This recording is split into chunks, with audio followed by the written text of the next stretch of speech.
Yeah, so I want to say a few things about the situation in the country where I come from originally and the others, the neighboring countries down in former Yugoslavia. I don't know really what's going on lately, but nothing good really. Something is definitely, amiss there. Something is happening that doesn't seem very good, like it will end well. It's been a long time since I talk about these things, so I think it was about time. Now was the right time also to address it. Well, first of all, in Serbia, Kosovo, let's talk about that first. Not so long ago, I talked to this journalist from Serbia who had been down there in Kosovo recently.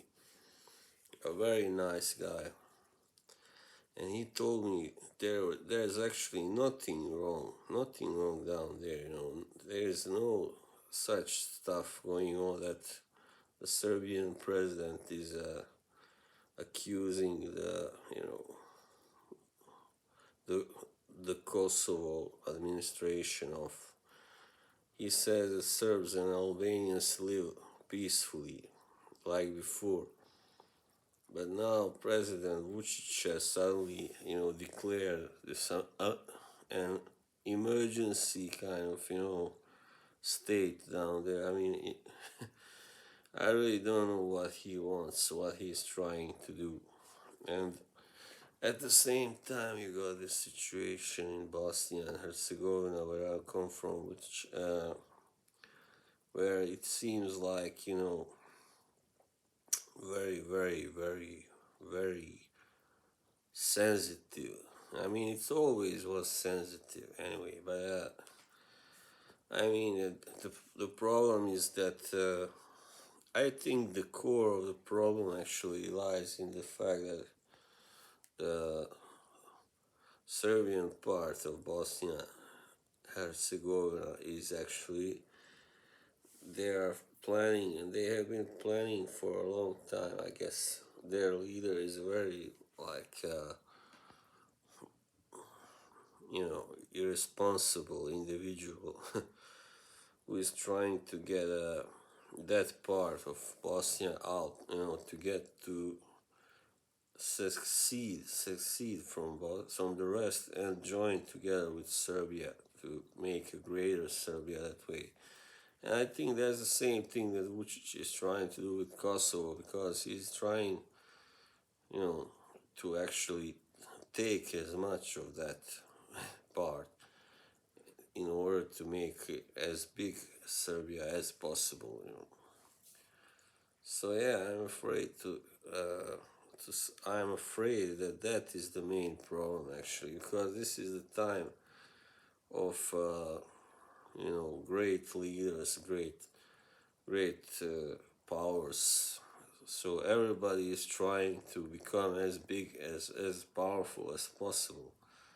Everybody that has any kind of power or any kind of let's put it that way, a country that is used to going to war and that has a sizable number of people there who are ready for a war, like you have in Russia, in Turkey, and those countries, Iran also. So this is a very sensitive subject, of course. Yeah, but I don't know really. So it seems, from what I've been told, that Vucic is actually blowing smoke for nothing. Actually, it's just a trifle. That the the problems between Serbia and Kosovo are based on a trifle actually. So it's all exaggerated, obviously. So this guy, as I said, that I talked to, is a journalist, so he knows, he should know a lot about this. So yeah, as I said, he told me there's nothing, no fighting, no terrorizing going on down there, no terrorizing of Serbs, no, evicting going on, such stuff, driving off their land, and so it's all a big game, but I'm really not sure what's the main goal, but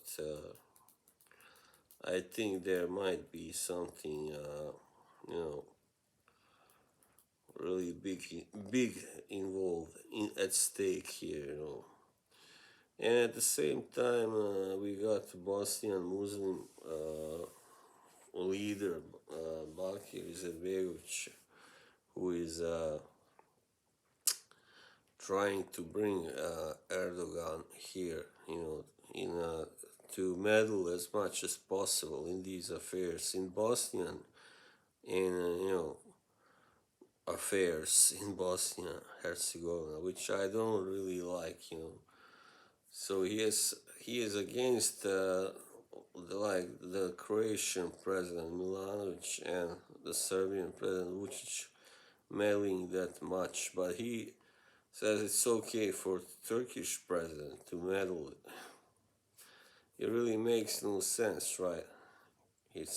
Turkey is so far away from Bosnia. It's really laughable. So, but it's clear that somebody is trying to really rile up, some sort of a conflict down there again, because they know how easy it is actually, even though people are tired of war still, that war between 92 and 95 was so horrible, so destructive that it made people really very weary and tired of all things, connected to war. And yeah, hopefully, I think there will be no such thing again, but the danger is that the Serb leader, if he still remains in power, Dodik, Milorad Dodik, he might, you know, uh, how shall I say, he might get some sort of permission to, to succeed that part of Bosnia and, join it with Serbia. And that would be really, not good, because that's a large part. Then Bosnia and Herzegovina would lose half of its territory, actually. And so that's unacceptable, of course. So, I'm not really just blaming the Serbian part here, the Serbs, but yeah, let's face it, everybody is to blame, of course, but Vucic seems to be the one who is really not really, whose goal is not peace. It's obvious now that he's kind of dragged the army down there and towards put them on the border with Kosovo, and it's, what kind of message is that? We want war. That's the kind of message she's sending, right? So, I think it's really, and if you ask an average, it's pretty despicable of such an important president leader in the Balkans, such a sensitive area.